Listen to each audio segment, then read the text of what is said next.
Hello, my name is Marcus. I'm the compiler of a collection of therapy quotes entitled 1001 Windmills of the Mind. This is a collection of quotes taken from articles and books written by authors who address the question around how one might be able to give themselves enough basic trust, enough knowledge to be their own caring witness to their traumatic memories, because grief is healed when it's witnessed by a caring other, and these quotes are helping us with the knowledge on how to understand our past so that we can be a caring witness to ourselves. Long ago, the psychoanalytic or psychodynamic perspective used to be called philosophical medicine. But this perspective has been around for thousands of years. For example, we have a quote coming up from Confucius on projection. He says in TQ 1362, "When walking in a party of 3, I always have teachers. I can select the good qualities of the one for imitation and the bad ones of the other and correct them in myself." So that was an acknowledgement of projection right there. Something we don't know about ourselves. It's repressed. We tend to find ourselves seeing what's repressed outwardly. So another good quote on projection is, projection is the means of bringing repressed material to consciousness. So this philosophical medicinal point of view, nowadays we call it the psychoanalytic or the psychodynamic perspective. So all of the quotes in 1001 Windmills of the Mind come from authors with this perspective, for the most part. Once in a while there'll be quotes from poets, and there'll be some movie quotes, maybe some song lyrics, and sometimes they augment and support the collection. Oh good, the sun's coming out. Yeah, oh there it is, okay. If we're lucky, we'll see the seal. We might see the heron.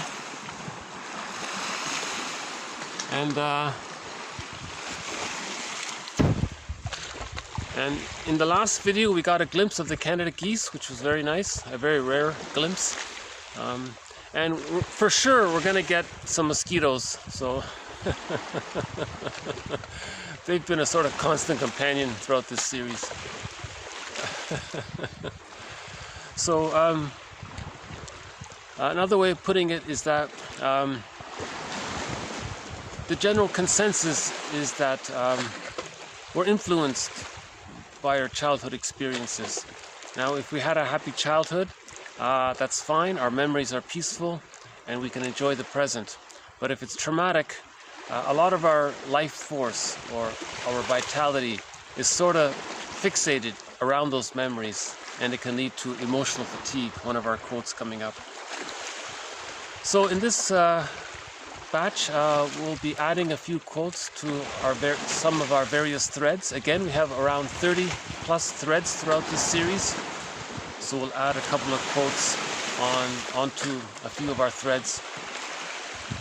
This first one here from Bergler, one of our mentors, may sound sort of obvious when you hear it at first, but I think it's worth highlighting. He says, "A neurotic symptom, okay, never, quote, fulfills the repressed wish, but fulfills only the defense against this wish." Okay, so let's say the child had a wish for love, he didn't get it, so he developed a neurotic symptom. Let's call it emotional eating.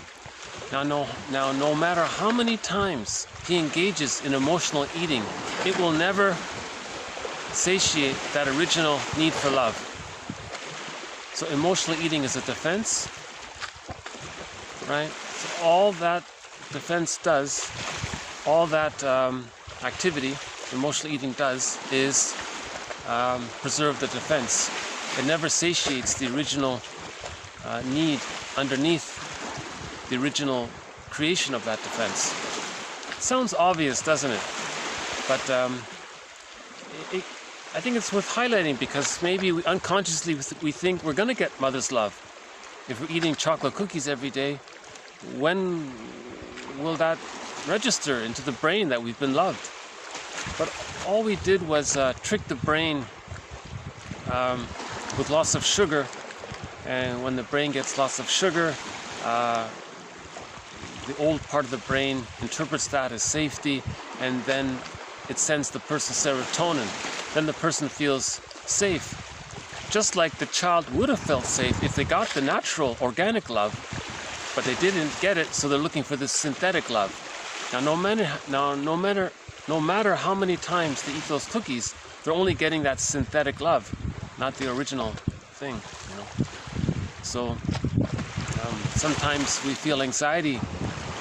If a defense mechanism isn't working, then we restore the anxiety. So the original primal anxiety is what's called persecutory anxiety or abandonment depression. So there's mosquito number one. We're going to have about 10 mosquitoes. I figure we'll have about... How's that sun doing? Still? Oh, it's gone already? Oh, it's there. I don't know if you can see it, but I might have to move my chair then. So the baby not getting his needs to be fed and feel safe, and to be protected from stress. That's persecutory anxiety or abandonment depression. So the child later on may develop the idea of emotional eating. Now, with emotional eating, he may discover a sort of a secondary benefit of it. He may think, he can make himself feel important with knowledge about the cookies, and he can learn how to make them, and maybe there's social activities around it, and maybe he's getting the benefits of emotional eating that way. That's called the endogain. But the endogain is there to protect the so-called epigain. The epigain was the defense against persecutory anxiety. In other words, it's Sisyphus. No matter how many times we engage in a defense mechanism, it will never give us the love we wanted. That defense mechanism is just there to deal with the pain of not getting the love. That's all it is. Now, it's fine up until the age of 5. The child adopts these emergency defense mechanisms, such as splitting, the moral defense, protective identification, identification with the aggressor, reaction formation. The baby may do a lot of mental gymnastics up to the age of 3 to deal with the imperfection of mother's love. But that's okay, as long as the mother's more loving than frustrating. It all gets sorted out, and all of those emergency maneuvers of the mind become existential hearsay, no longer needed. The child achieves what's called whole object relations. I'm okay, you're okay, and everything's okay. You see? So these many sort of emergency defense mechanisms that the baby uses is okay, it's helpful. Actually, the child's a genius to figure that out. But after a certain point, after the age of 5, they become a barrier to his growth. So what provided him for his survival actually becomes a painful barrier to his development. So that's the next one here from Bradshaw. Okay, the very defenses which allowed us to survive our childhood trauma have now become barriers to our growth. Okay, again, the very defenses which allowed us to survive our childhood trauma have now become barriers to our growth. So I think that's worth highlighting. Because the person might think, well, it got me through childhood, why not just keep using them? Oh no, that was a temporary emergency thing because of the baby's small size, The baby's mind is still developing. But when he gets older, if he's stuck with those emergency defense mechanisms, and he keeps using splitting, the moral defense, identification with the aggressor, and then he's got the false self and the narcissistic pattern, he's angry and he's stuck, fixated at the rejection level, he's stuck with greed and envy and grenvy and spite and vindictiveness. Now that's the hostile mind, so that's a barrier to the growth, right? So it's something to consider. Okay, another one from our mentor, Edmund Bergler. Okay, this one says, in reference to one of his books, Dr. Bergler lays particular emphasis on the hopeful aspects of saving many marriages through analysis and challenges the concept that analysis tends to lead to dissolution of, to the dissolution of marriage. So many people have the stereotype that if they, see a therapist, maybe that's going to damage the marriage. He's saying it's the opposite. He's saying you can save the marriage through analysis, right? So Edmund Bergler wrote 24 books and 300 papers. He's, hold on. Maybe just a crow or something.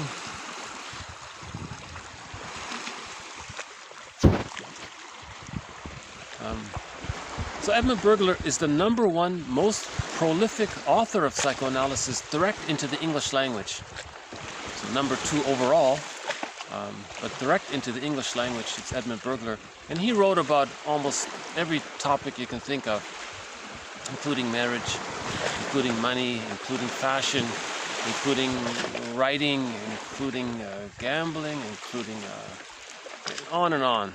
Just if you fill in the blank, the psychology of, and there's a blank there, whatever you might put in that blank, chances are he talked about it.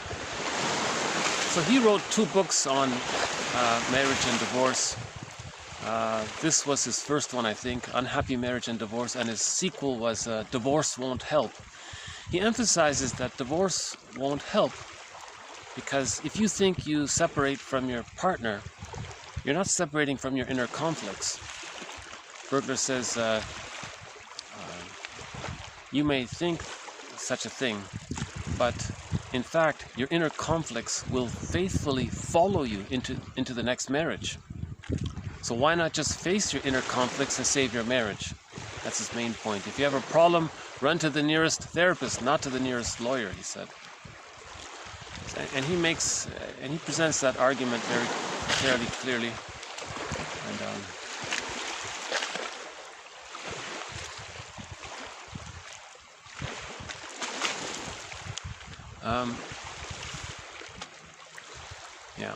so he said, your inner conflicts will faithfully follow you into the next marriage.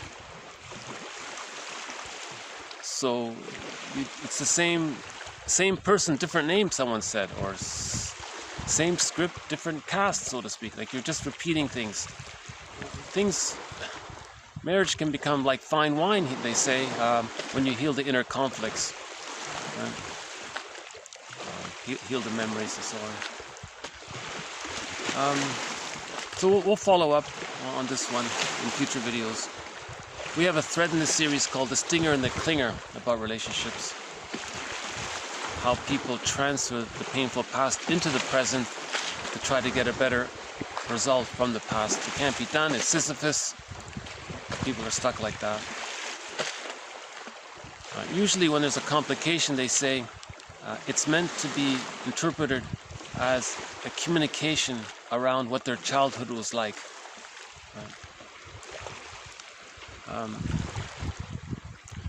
The next one comes from a self-help book.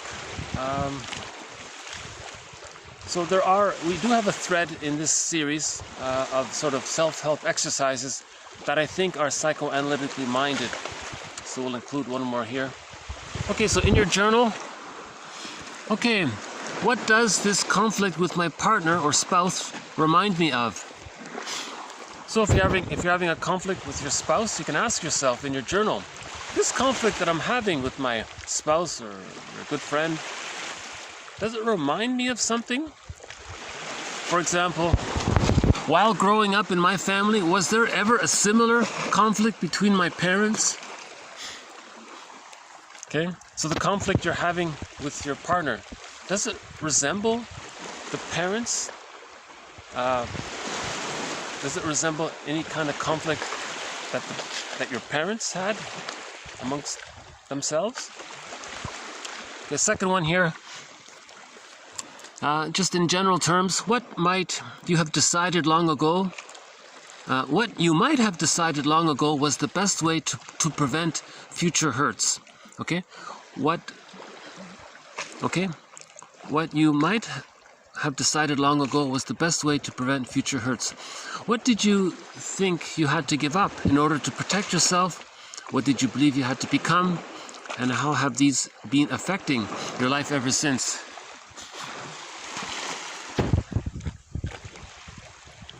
General questions. So this one here, I think, is something that one might revisit over and over again.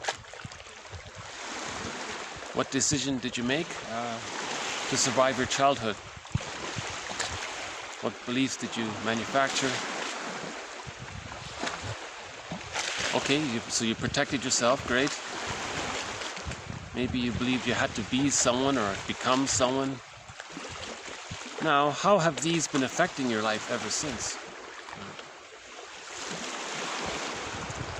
Okay, here's that very good quote from Confucius. When walking in a party of 3, I always have teachers. I can select the good qualities of the one for imitation and the bad ones of the other and correct them in myself. Okay, another one on projection. Projection is the capacity to attribute to external objects psychological contents which exist in ourselves. It is really a form of denial, an attempt to master disowned psychic material by saying that they exist outside ourselves. So again, something that's repressed, that's buried. The psyche seeks wholeness. The psyche seeks wholeness. How does the unconscious ego?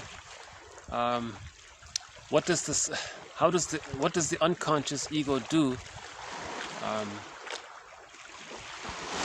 in that quest for wholeness? The unconscious ego, the metaphor is, it's like he's holding this little film projector, and there's a film in the reel, and the unconscious ego is projecting the contents on the reel onto the screen. Usually it's a substitute other. Most often it's always it's a safe substitute other, a non-threatening substitute other. That's why you're choosing that, because they're safe.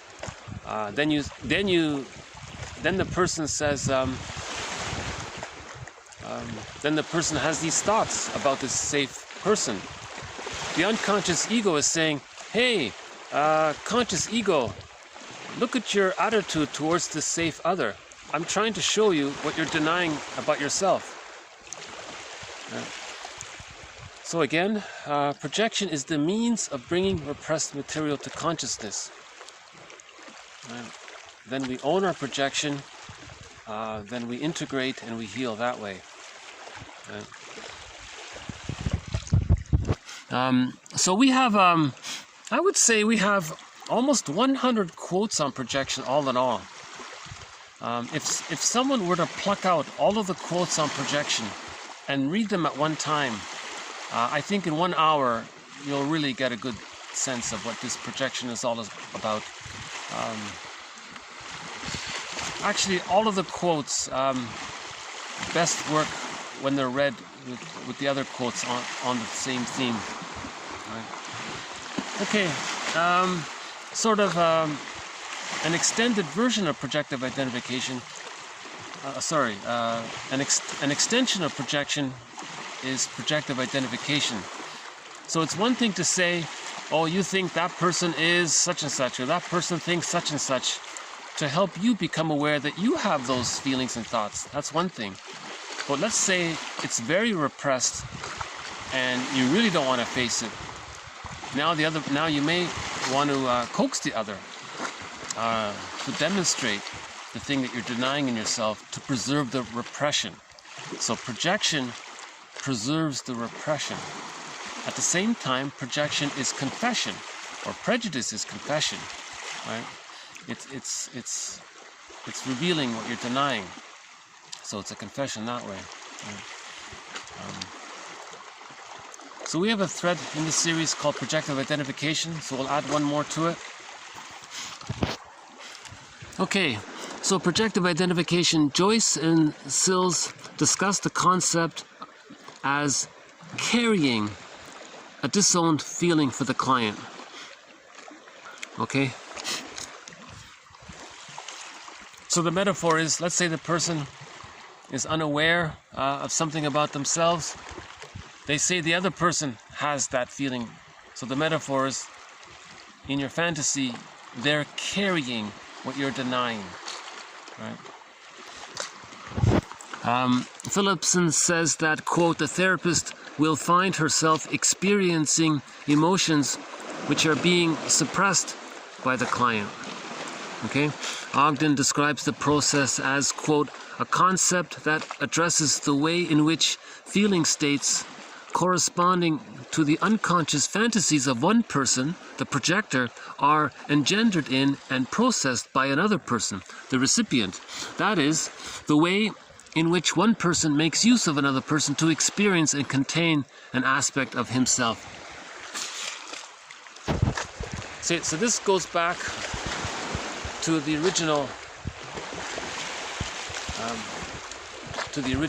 emergency defense mechanism that the baby adopts with the mother. The baby is fused with the mother in the symbiosis, in the social symbiosis. The baby has a need. Ideally, the mother's attuned, she meets the need. What if the mother's misattuned and she's not meeting the baby's need?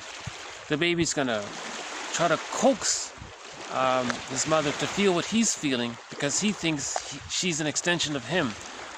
You see, with the hope that if the baby can get the mother to feel what he's feeling, the mother will understand and then respond and meet the needs. So he may push her buttons, be difficult, make sounds, do something, move around, or try to, with his actions or behavior, do something to get his mother to feel what he's feeling. So again, the metaphor is they're fused. So he thinks if he's feeling something, then she should feel it. Now, if that's stuck there, if there's a trauma there, the person in later life may go around wanting to coax others to feel what the projector is feeling, right? With the hopes that the recipient will get the message and maybe provide some response. Right? Now, Sisyphus, it can't be done. That's sort of the idea. Okay, the next one here is McEwen describes the process whereby a client unawarely conveys his or her feelings by, quote, giving the therapist an experience of how he or she feels rather than articulating. So it says, so originally the baby's saying that he feels such and such. Hey mother, I want you to feel such and such. I want you to experience what I'm feeling. Now in later life, the person may do that to their therapist, to their friend or their spouse or therapist, to the other person. I want to push your buttons to feel what I'm feeling, so you know what I'm feeling. So they're coaxing others to feel what they're feeling. Right? Again, this is a repetition compulsion of the trauma the person had when they were a baby, of when the mother was misattuned. The baby only had action language, no words for it, right? Okay, she goes on to clarify that the therapist does not actually feel the client's feelings, but that similar feelings are evoked. Okay, Yontef describes the process as the person alienating or disowning an aspect of themselves, attributing it to the other person, and then, instead of moving away from that person, identifying with them. Stamler saw the communicative function of the process as the basis of its therapeutic potential. So therapists say that they regard this as a communication. So if the client is trying to coax the therapist to feel something, the therapist offers what's called a transference interpretation. So the therapist understands what their childhood was like because they're reliving the painful event in the present. It's a transference. Right? The person transfers himself from the past into the present, his experience with the mother onto the therapist in the present, and then relives it to try to see if they can get a better outcome. It can't be done, so the therapist brings all of this to consciousness through their interpretations. Okay, next one here. All of us in our deepest subconscious are either healthfully salving the never to be fully healed wound of our first separation from mother, or neurotically picking at the scab to make it hurt again. That's sort of a blunt way of saying it, but he's saying,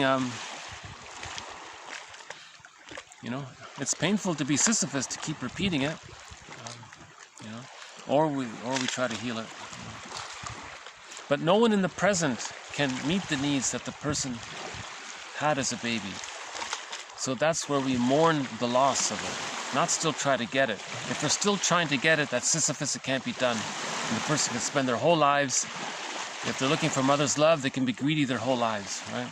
If they see something that's symbolic of goodness, and it triggers the pain of not getting the goodness, the love, the goodness, then they become envious of it, and they can spend their whole lives in Grenby.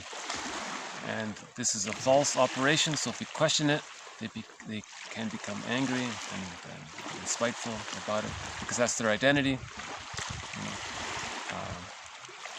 the false self is meant to protect the true self, not replace it. But sometimes people think their false self is their true self. So that's why,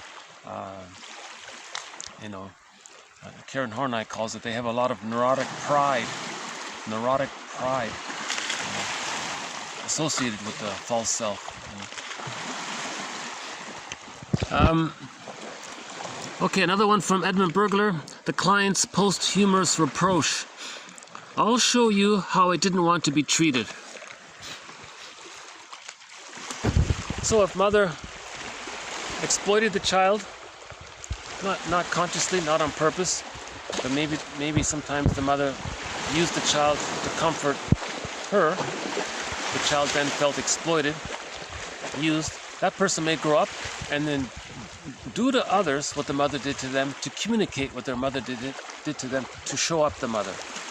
So, from the baby's point of view, if the mother's unavailable, he feels objectified, devalued, unloved, exploited, used, etc.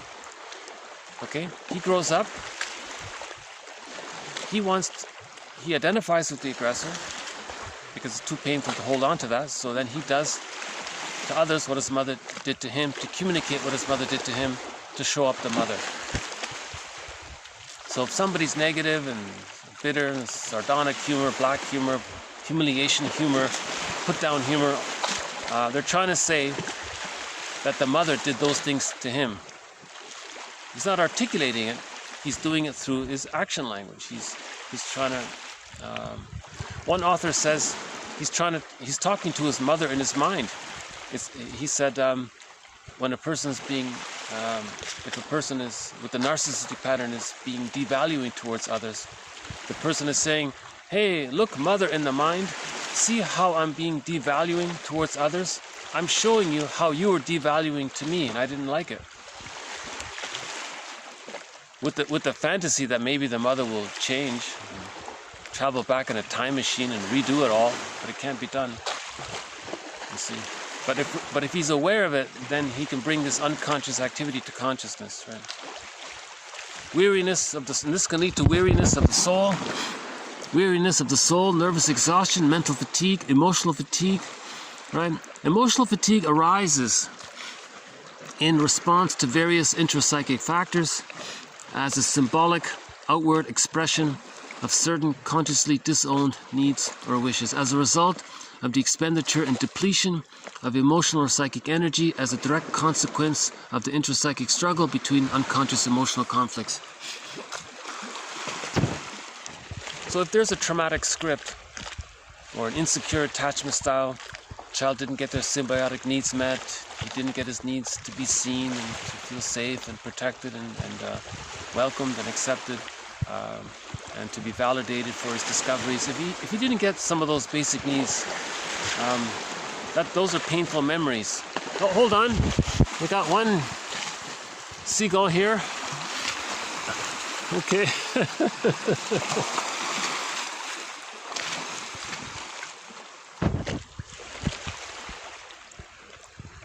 So that's the theory about trauma.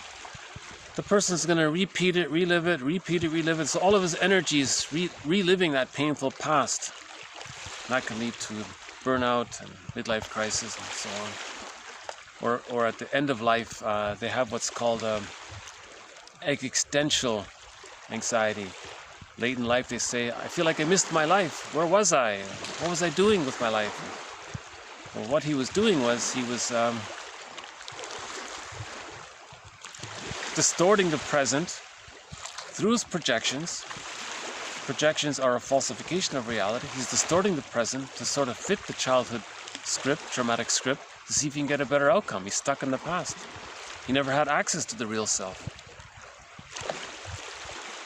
One needs the real self. That's a part of us that tells us what we like and what we enjoy and what's unique about us. We need that access to the real self, part of the self. And then we feel meaning and joy, because the real self allows the person aliveness of affect, appropriate affect. The real self allows the person to feel happy. The serene, inexhaustible fullness of being comes through the real self. The real self allows the person to mourn losses. If a person doesn't have the real self and they don't mourn losses, that can lead to complicated grief, aggravated grief, chronic sorrow, emotional fatigue, that can lead to the symptoms of PTSD, and as one person said, to becoming a curmudgeon late in life. Now that curmudgeon, he may ask himself, gee, was that my life? Or,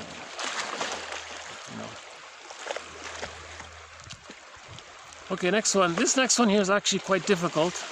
So some quotes are, actually a lot of quotes are quite challenging. I think this one is one as well. Okay. Now this is TQ 1368. The child has to accept mother's rejection as if it were love. Yeah, that sentence right there says a lot. The child has to accept the mother's rejection as if it were love, because the child must bond to the mother, but the child cannot bond to the mother if she's more frightening than loving. He can't do it. How does he do it? He hallucinates in a kind of delusion that the mother's good. Now he's bonded to the frightening mother, but he thinks he's bonded to the good mother. Then he makes this so-called decision in his mind called the moral defense. He decides, okay, I'm bad, mother's good. Mother has to be good, but she's not, but he says she's good. Right? Now he feels pain, so he decides that he's no good and mother's good. You see? Now some people say that this moral defense, that's a thread in our series, this defense mechanism called the moral defense by Fairbairn. One author says all babies start off with that. Another mosquito, so okay. I guess we're getting... How's the view here? The sun's still... yeah.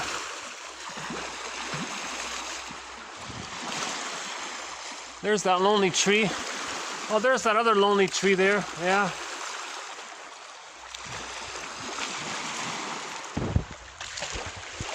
I think this is going to be a short video.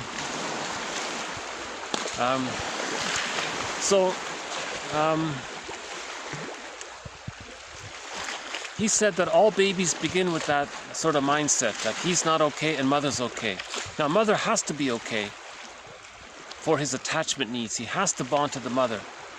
The only way he can bond to the mother is if she's good. Now, if she is good, it's easy to do. If she's not, quote, good or unavailable, then he has to delude himself into thinking that he's good.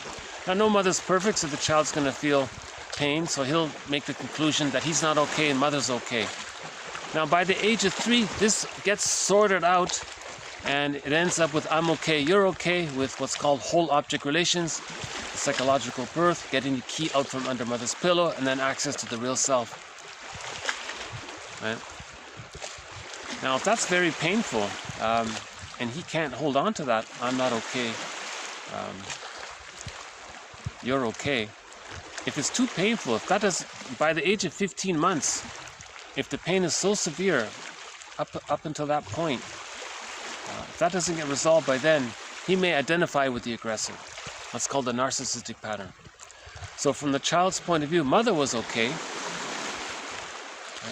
and he wasn't. Now that's persecutory anxiety, abandonment depression, that gets repressed. Remember with projection, when something's repressed, later on it's seen outward. Okay? It's seen outward. Now the child identifies with the aggressor. The aggressor, from the baby's point of view, is good. Now he can adopt that. He can adopt his own false opinion of her because he's become her. Now he adopts the position that he's good. But the real him is seen outward, projected onto others. So then he says, I'm okay and others are not okay. Now, when he says others are not okay, he's talking about his repressed, rejected, hungry, enraged, empty, devalued, unloved self seen outward. He's talking about that. You see? So from the baby's point of view, mother was okay, he wasn't okay. He identifies with her, adopts her way of thinking, then he adopts her way of thinking, then he says, because he's her, and he made her as good, and he thinks he's now her, he then says that he's okay, and others are not okay. Now, from the baby's point of view, he wasn't okay, but he is now seen outward. That's why he's saying others are not okay. He's talking about himself. You see? That's called the narcissistic pattern. One of our threads in this series. And then what happens is he will be devaluing towards others because he felt devalued by his mother, and he wants to communicate that he felt devalued by his mother. Now, when he does that, when he is negative towards others, he's re-triggering what happened. Then he feels devalued, then he feels justified in devaluing others. And it's like Sisyphus. So he puts others down, he's triggered with the memory of how he was put down by his mother. He identifies with the aggressor, rejects his devalued self, sees it outwards. He wants to communicate to his mother, to show her up what she did. So he puts down others to communicate to his mother that she put him down, he didn't like it. Now when he does that, he's re-triggered and he felt put down. Now with that pain, he wants to communicate to his mother that he didn't like it that his mother put him down. So he identifies with her, puts others down to tell his mother what she did to him. And then when he does that, he feels hurt, and it's like Sisyphus. The narcissistic pattern is this Sisyphus cycle. He hurts others, he feels like the victim. That's why he hurts others, and he's stuck there. So that can lead to emotional fatigue. Now, many people with the narcissistic pattern is very tight there. They're very aggressive. All of their energy is aggressive. So they're more forceful in their greed and in their envy, and they can they can become like the Peer Gynt or the Don Juans, and they can develop a whole range of philosophies called rationalizations. Now, what happens is why it's so enduring is because dopamine and serotonin now enter into the picture. So originally, in the I'm not okay, mother's okay position, if the mother was using the child to meet her needs, okay, so the mother felt safe, and therefore when a person feels safe, the brain sends the person serotonin. Now the child felt cortisol. He couldn't take it. He identifies with the aggressor. Now how does he then get the serotonin? He only gets it by the way his mother got it, by putting himself down, but himself now seen onto others. So he's putting others down. And that's how he gets his serotonin. So that's the Schadenfreude. Okay? So he feels better only when he puts others down, because he felt that the mother always put him down, and that the mother got serotonin because she felt safe when the child met her needs and made the mother feel safe by that. And he's repeating what the mother did. he's doing to others what his mother did to him. And because that's his only concept of serotonin, he's stuck there in the Schadenfreude. Now, if others don't play the role, he can coax others to play the role. Then he might spread rumors about them because he has to put them down to be in the one-up. Because the mother was always in the one-up position, you see. So the narcissistic pattern, it's a very tight Gordian knot, you know. But there is an approach to unravel that, to unpick that thread. It's discussed in Masterson's books.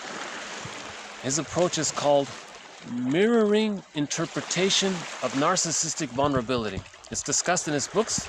So the work of James Masterson is also covered. Maybe I need to change my, hold on a sec. Maybe I can find it. Okay, how's this one? I guess we can do it this way. Hold on a sec. Yeah.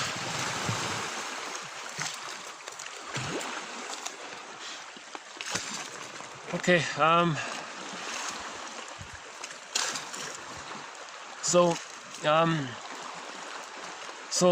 okay, those are two more of our threads. So we have a thread in the series on the work of James Masterson, one of our mentors. Bergler's one of our mentors. Masterson's one of our mentors.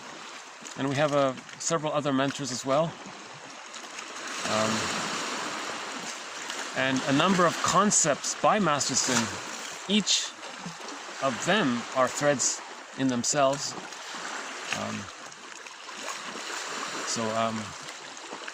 That approach by Masterson about how to heal a person with a narcissistic pattern is one of the threads here. A little bit undeveloped. We'll follow up on that one in future videos.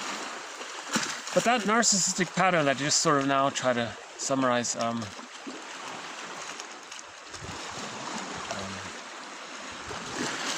that's called the psychics. That's called the etiology or the internal world of the narcissistic pattern, meaning his hungry, enraged, empty part self is split off and seen outward. He identifies with the grandiose part self, but it's fused with the omnipotent other. Okay, so that preserves the grandiose self, and he's merged with the great. The mother was the giantess in the nursery. His concept of her, he's merged there, and he identifies with her, and he preserves his infantile megalomania. The primary narcissism is still there. So that's all the entitlement. It's all about him, the selfishness. So he's still, you see, that's sort of the internal world of that. In the comic book series Psychoanalysis by EC Comic Archive, Dark Horse Publishing, 1955, there's a character in that comic book series called Mark Stone that offers a very clear, vivid description of the narcissistic pattern and why he is like that. Bergler says, yeah. So we'll follow up on that one. Okay, we have another thread in this series on the psychology of religion, so we'll add one more of our quotes to it. Okay, religion is an illusion in that it is created out of infantile wishes for satisfaction and security, and thrives only insofar as it is consciously fed by childish helplessness. Now, what is the future of this illusion?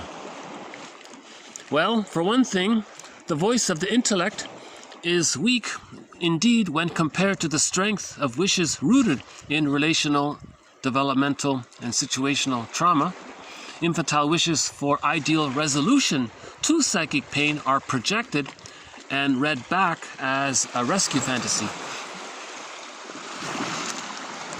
Okay, now no one quote on the psychology of religion can accurately capture the whole thing. One really needs to pluck out all of the quotes on religion, read them together as a group, and then it makes sense.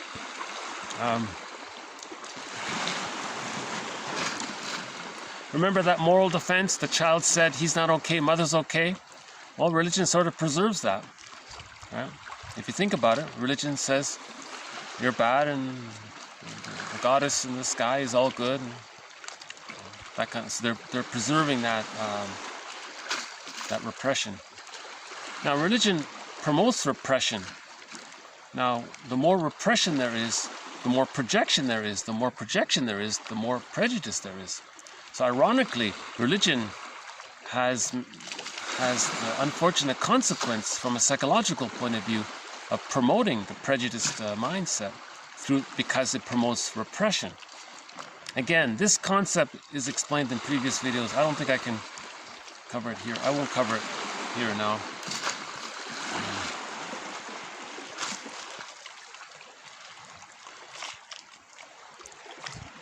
See, the theory is, yeah, no, I'm not going to try to cover it here. It's a little bit late. I'll have to finish up in a couple of minutes here.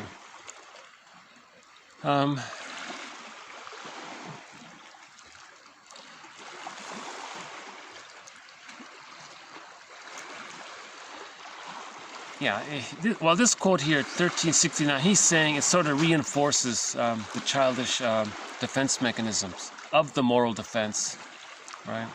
Rescue fantasy, you know, because the baby must always think that the mother's good, right? So religion just is an extension of that kind of thing. Allow yourself the sadness appropriate to the situation and understand that the loss is the cause, and understand that the loss is causing your grief. Okay, so just a quick note here. The loss is causing your grief. So in the stages of grief, the first one is shock. You're not aware that that you experienced the loss. Oh, hold on. Can I get any more light here? What can I get? Oh, this way. Oh, hang on. I can get more light this way. Yeah, let's do it this way. Oh, come on, mosquitoes. Lighten up.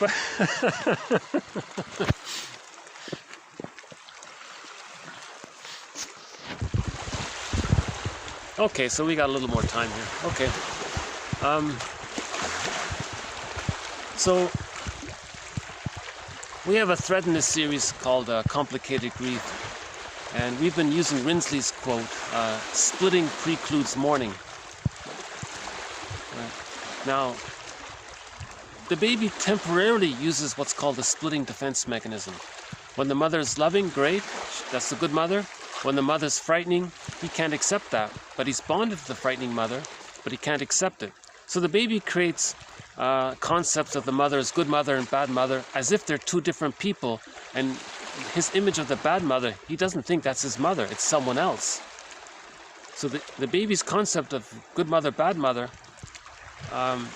he doesn't get that it's the same mother. He thinks they're separate people. Now he's bonded to the frightening mother, but he thinks he's bonded to the good mother. You see? That's called the splitting defense mechanism.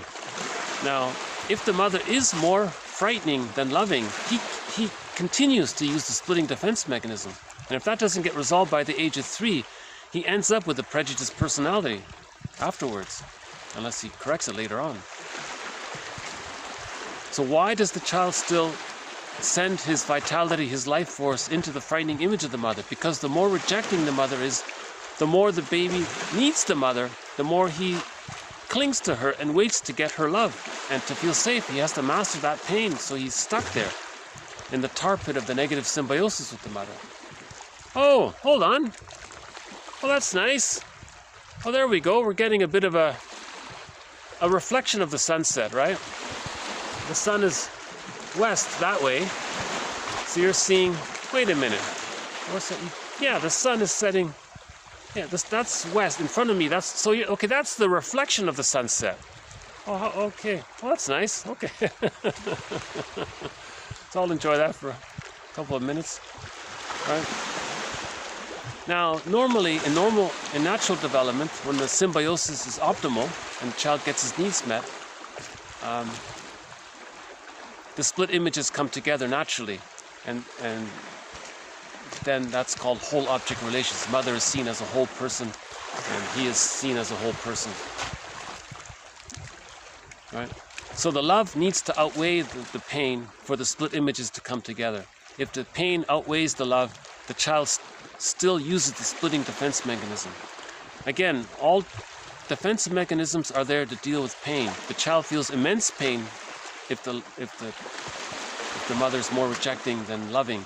So he creates this fantasy, good mother, bad mother, and it can get stuck there. Now, if it gets stuck there, he can't mourn losses later on unless he heals the splits. Splitting precludes mourning. Because in order to mourn, the person needs whole object relations. Whole object relations is the prerequisite for getting the key out from under mother's pillow and having access to the real self. Now, access to the real self is the part of the person that allows the person to mourn losses, because the real self allows the person a wide range, a necessary wide range of appropriate affect for the situation. So if a person does need to mourn losses, the real self has that ontological security, the whole object relations, so he can mourn the loss. Splitting precludes ontological security because he's too frightened with the negative mother, so he can't mourn losses. He ends up as a curmudgeon. In other words, the child needs enough love to feel safe enough to achieve ontological security, a sense of self, whole object relations, life force cathexis of the self. Then he has access to the real self. Mahler calls that the psychological birth. Splitting precludes the psychological birth. Oh, that's nice. Yeah, I've got the reflection of the sun. You know, ironically, you don't see the sun set there. Oh, what am I thinking? That's the moon. Oh, pardon me, silly me. That's the moon. What was I thinking? That's the moon. Boy, I really have nature deficit disorder. Yeah, what was I thinking? Yeah. I stand corrected. That's the moon. That's the moon over there. The moonlight. Okay, the next time I make a video, I'll play a song about the moon. There's just a slight glimmer of the sun over there. A little bit of reddish there.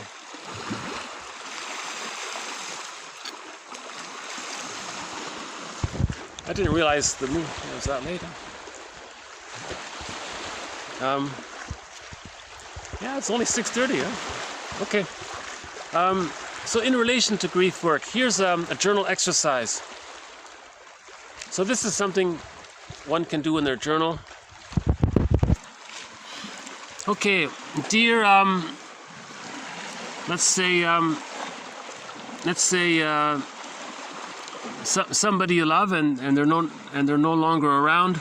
Maybe there's a loss or a divorce. So in your journal, you say to them, okay, this is a sentence completion exercise. Okay, dear, okay, whoever you're thinking about, something I never got a chance to thank you for. Okay. Something I needed from you. Something you and I never really resolved. Something I always wanted to hear from you. Something I want you to know that I've never told you before. Something you have given me that I will always cherish.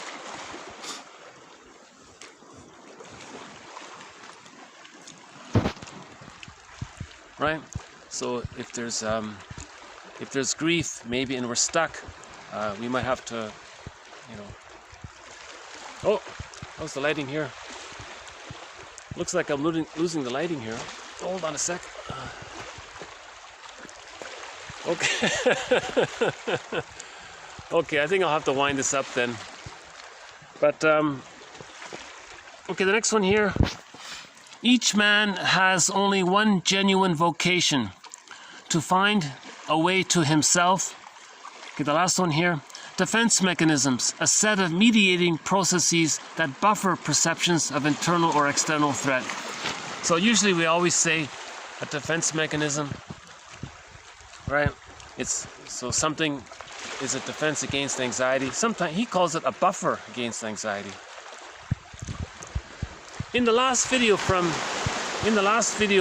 posted before this one, I'm calling that the Canada Goose video.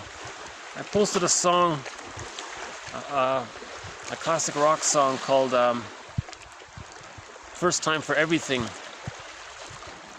And I noticed from that band, I looked through their song list there, and they have a song called, that same band, Coney Hatch, has a song called Girl from Last Night's Dream.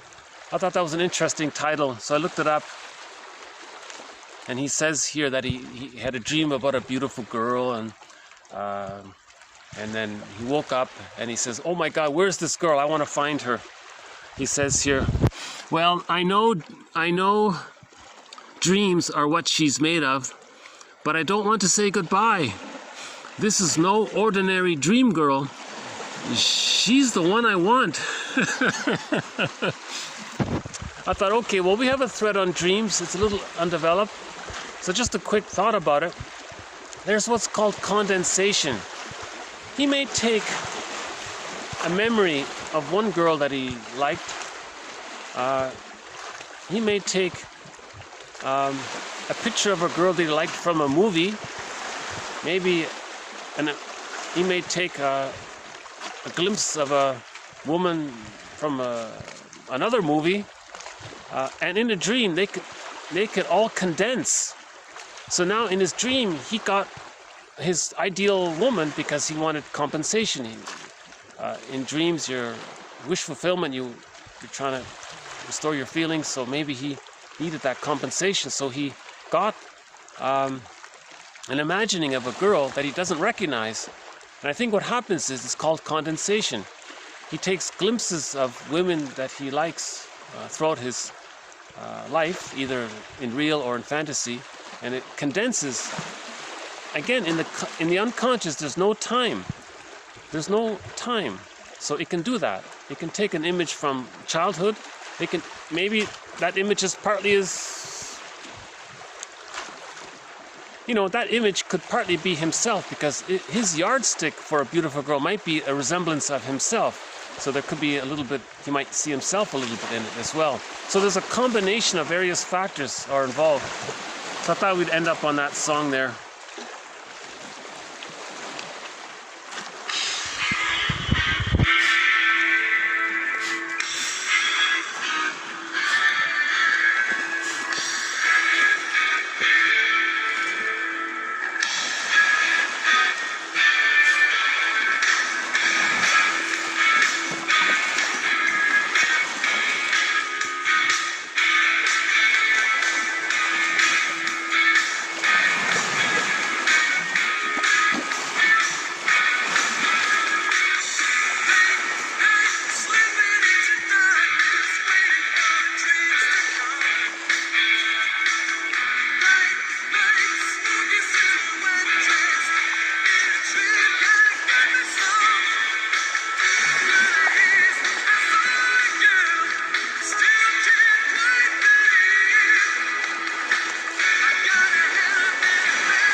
Okay, so he says, "I want to meet her, the girl from last night's dream." And actually, I'll just quickly post another one of their songs. Sort of a funny song called Monkey Bars. I looked up the lyrics, and my understanding of this song is that he's encouraging self-reflection. He's saying, he says that, in youth we're very active, we're very ambitious, so he thinks we're like, so the song is called Monkey Bars. So he says, but but the idea is to be more conscious. We don't need to act So I think he's talking about the manic defense. We become manic in our efforts sometimes. So it resembles the monkeys, right? He says.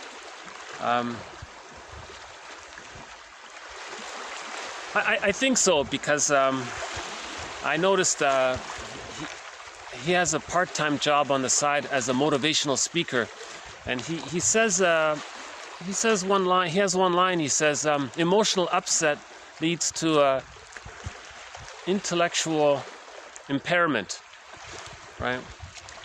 And his other line is that you want to absorb your experiences and just pause and let things sink in, and so that's why maybe he has sort of a self-help sort of mindset a little bit. So in that song, Monkey Bars, he says here, eating is easy when you're chimps like us. Okay, banana splits are a definite plus. Things will be better when we climb our way out. Our hands may slip, but not because of doubt. So he's saying, you know, often we don't have to learn through, you know, this painful effort. We can just pause and observe, and yeah, he says, you know, the chimps have a hard time, maybe they're meeting their needs, getting their needs and their bananas. Humans, he says, well, we're more aggressive about it, so it's easy for us. Banana splits are a definite plus. So I thought I'd end on this sort of humorous song here. Yeah, I think he's talking about the manic defense. So if we, you know, pause and reflect, we don't need to use the manic defense so much. So thank you very much. This has been a redo of TQ 13. What is it? Hold on, 1359 to 1372. More to follow. I can hardly. Can you see me there? So I'll call this the moon video.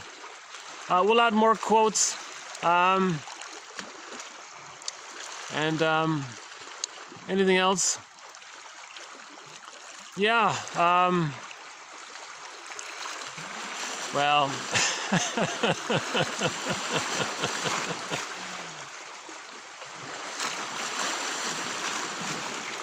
You know, the air is very crisp and fresh and clean here. It's very refreshing, very invigorating here.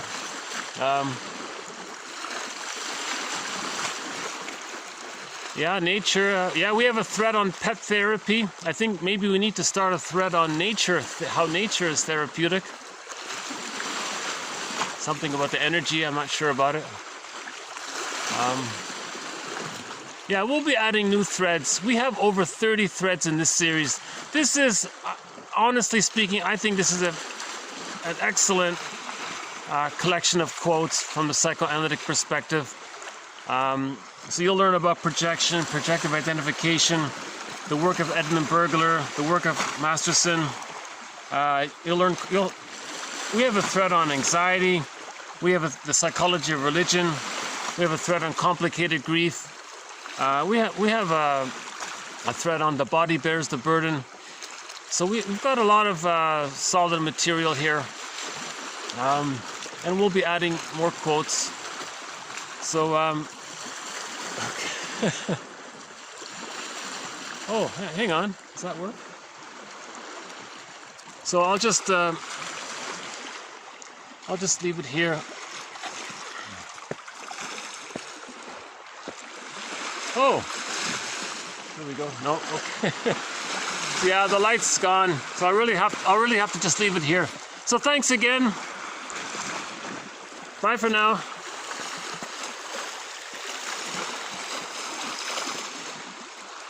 Okay, bye for now.